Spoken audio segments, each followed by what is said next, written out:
আসসালামু আলাইকুম, আশা করি সবাই ভালো আছেন। আজকে ঘুম থেকে উঠছিলাম একটু আগে, তারপর ফ্রেশ হয়ে বসে পড়ছি আমি। তো ওই কণ্ঠে আমাকে আজকে কথা বলতে হবে। আজকে কোনো টপিক নেই, আজকে বলতে পারেন যে র্যান্ডম একটা কথা বলবো, র্যান্ডম জিনিসপত্র বলবো। আচ্ছা, মানে কে জানি বলছিল যে হাতের মধ্যে যদি কোনো কিছু একটা ধরে রাখেন তাহলে ফোকাস একটু বৃদ্ধি পায়, কারণ আপনি আশেপাশের ডিস্ট্র্যাকশন থেকে মনোযোগটা সরায় নিয়ে আপনি নির্দিষ্ট একটা ডিস্ট্র্যাকশনের মধ্যে থাইকা তারপর কথা বলতেছে, তো এখানে নাকি কনফিডেন্স বুস্ট পায়। আজকে আমার একটু কনফিডেন্স বুস্ট লাগবে। আমার ঘুম থেকে উঠছি, মাথা হ্যাং হয়ে রয়েছে। তো আচ্ছা, এই ধরনের একটা কথা মিসির আলিও বলছিল। মিসির আলি হচ্ছে হুমায়ুন আহমেদের একটা ক্যারেক্টার, যিনি বলছিল যে আপনার যদি আনকমফোর্টেবল লাগে কথা বলতে, তাহলে সিগারেটের ধোঁয়া দিয়ে একটা আড়াল সৃষ্টি করে ফেলেন, তাহলে আপনার কথা বলতে ভালো লাগবে। অথবা অন্ধকার দিয়েও আড়াল সৃষ্টি করা যায়। কিন্তু অন্ধকারে আপনি একটা মানুষের সাথে কথা বলবেন কিভাবে? আমি যদি এখন লাইট বন্ধ করে রাখি, আপনি আমাকে দেখতেও পারবেন না। আমি কি অন্ধকার করে ফেলবো? মানে না, থাক, এই পাগলামি আসলে আজকে না করি। আচ্ছা, ছোটোবেলার মধ্যে বিটিভির মধ্যে আমরা ফোকাস নিয়ে কথা বলি, যেহেতু এই ডিস্ট্র্যাকশন বা মনোযোগ ধরে রাখা এই ধরনের জিনিস নিয়ে কথা হচ্ছে, ফোকাস নিয়ে কথা বলি। ছোটোবেলার মধ্যে এরকম হতো না যে আমরা যখন সিনেমা দেখতাম, ঘন্টার পর ঘন্টা সিনেমা দেখতাম, এর ভিতরে যখন অ্যাডভার্টাইজমেন্ট আসতো, ওই অ্যাডভার্টাইজমেন্ট মেবি 5 মিনিট হতো, 10 মিনিট হতো বা এরকম সময় হতো, তখন আমরা দৌড়ায় গিয়া এইটা সেটা করে আসতাম। মানে যারা মানে খাবার টাবার নিত, কারণ মুভি তো দুপুরের সময় শুরু হতো না, তো আমরা তো মানে অনেকে থাকতো যে খায়টায় ফেলতাম, আর যারা খাইতো না তারা মানে এখানে গোছগাছ টোছগাছ, হ্যাঁ, তারপর থালাবাটি ধোয়া মাজা, এইসব জিনিস ওই অ্যাডভার্টাইজমেন্টের ভিতরে করতো। অ্যাডভার্টাইজমেন্ট কে দেখে? তো এখন ওই ওই দিনগুলো, ওই স্মৃতিগুলো খুব মজার, কারণ ওই সময় তো কোনো অপশন ছিল না, আর কোনো ডিস্ট্র্যাকশন ছিল না। এখন তো অনেক ডিস্ট্র্যাকশন, অনেক অপশনগুলোই ডিস্ট্র্যাকশন। যে আমার কাছে আগে টেলিভিশন ছিল, টেলিভিশনের মধ্যে খুব বেশি একটা চ্যানেল ছিল না, জাস্ট বিটিভি ছিল। কিন্তু এখন ইউটিউব আছে, ফেসবুক আছে, ইনস্টাগ্রাম আছে। আপনার যদি কোনো একটা নির্দিষ্ট ক্রিয়েটর পছন্দ না হয়, অন্য একটা ক্রিয়েটর আছে, জাস্ট সোয়াইপ দ্যাট আউট।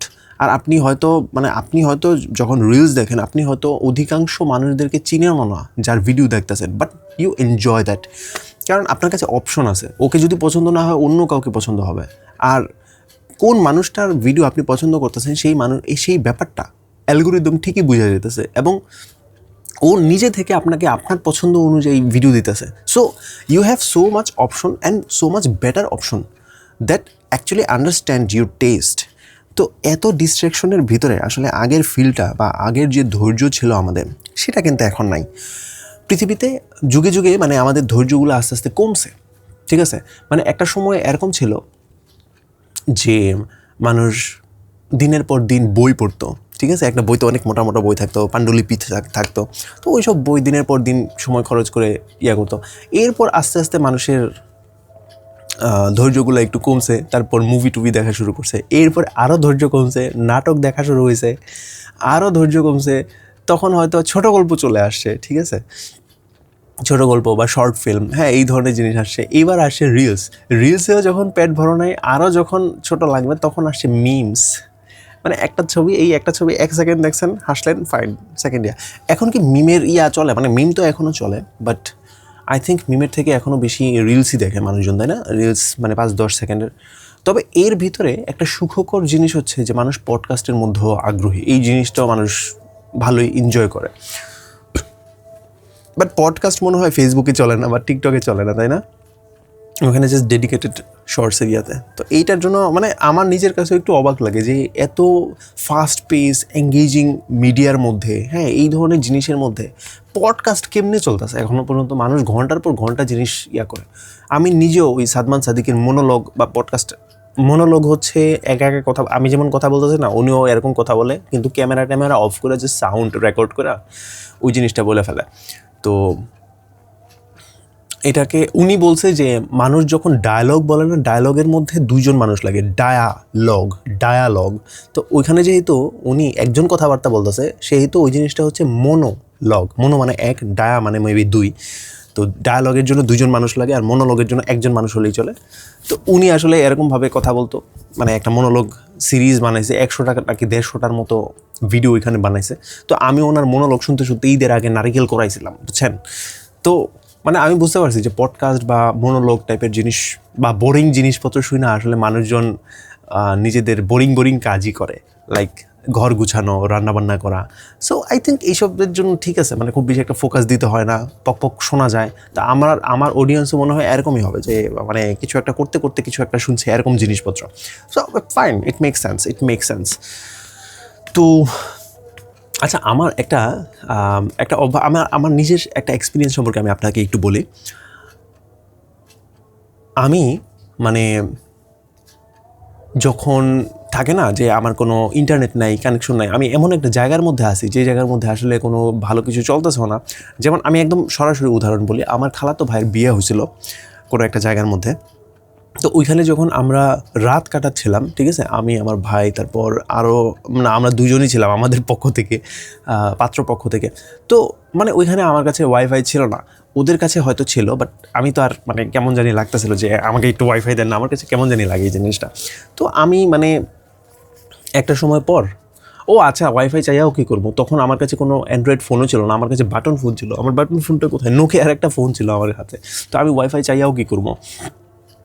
তো আমি ওই জায়গার মধ্যে দেখা গেল যে একটা সময় পরে আমি টেলিভিশনের মধ্যে ঢুকছি, কিন্তু টেলিভিশন দেখতে আর আমার ভালো লাগে না। কারণ আমাদের সাধারণত একটা অভ্যাস থাকে যে কোনো একটা নাটক আমরা দেখতেছি ঈদের সময় বা কোনো একটা সময়, ওই নাটকের মধ্যে যখন অ্যাডভার্টাইজ আসে, সাধারণত 10 মিনিটের অ্যাডভার্টাইজ হয়, ওই অ্যাডভার্টাইজ আসার সময় আমরা অন্য একটা নাটকের মধ্যে চলে যাই, সেই নাটকগুলো দেখি। সেই নাটকের মধ্যে যখন আবার অ্যাডভার্টাইজমেন্ট চলে আসে, তখন আবার আগের নাটকের মধ্যে ফিরে যাই। এরকমভাবে পাল্টায় আমরা নাটক দেখি। এটা কি আপনার সাথে হয়? যদি আপনারা এই ধরনের কাহিনী করেন, তাহলে আমাকে কমেন্ট বক্সে একটু জানান।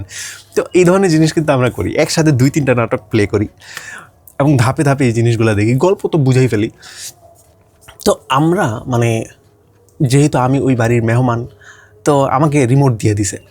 এখন আমি রিমোট পাইয়া কী করবো? আমি আর নাটক সিনেমাতে দেখতেছি না, আমি দেখতেছি advertisement. The most important thing, বর্তমানে সোশ্যাল মিডিয়ার মধ্যে যে রিলস আপনি দেখেন, অ্যাডভার্টাইজমেন্টও রিলসের মতো। এই ব্যাপারটা আমি ওই দিন অবজার্ভ করলাম। কারণ অ্যাডভার্টাইজমেন্ট তো 10 সেকেন্ড 20 সেকেন্ডের হয়। ম্যান, আমরা টেলিভিশনের মধ্যে রিলস দেখতে পারতাছি। Can you believe this? Dish লাইনের মধ্যে আমরা রিলস দেখতে পারতাছি। সো ওই দিন আমি খেয়াল করলাম যে অ্যাডভার্টাইজমেন্ট দেখতে খুব মজা লাগে। অ্যাডভার্টাইজমেন্ট দেখতে এত মজা কেন ভাই?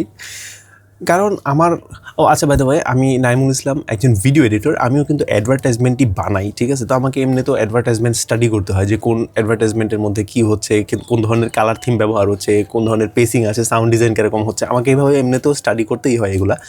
কিন্তু ওইখানে আমার একটু আলাদাই মজা লাগতেছে, ঠিক আছে? কারণ আমি এইভাবে ডেডিকেটেডভাবে কখনো অ্যাডভার্টাইজ এমনি দেখি নাই, যে ফ্রি বসে রয়েছি অ্যাডভার্টাইজমেন্ট দেখতেছি।